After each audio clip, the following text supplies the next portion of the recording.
This is the proposed kit used to measure the free chlorine level in water. Now we see what happens when DPD is added to the water sample. Add some DPD reagent in both the bottle.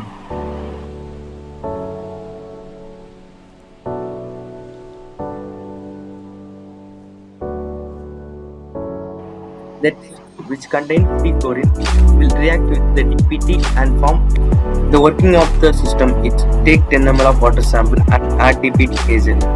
The color will change to pink. Using the color sensor, we need to detect the color in the range of RGB. Then using the Arduino Nano controller, we convert the RGB value to HSV using some formulas.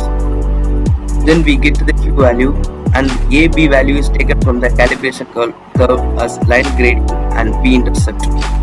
Through the formula A into H plus B, we can measure the chlorine level that present in the water.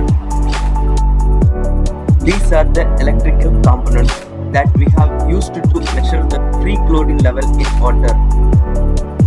These are the known concentration of chlorine level. When I keep the 4.5 mg per liter, show that 4.08 mg per liter.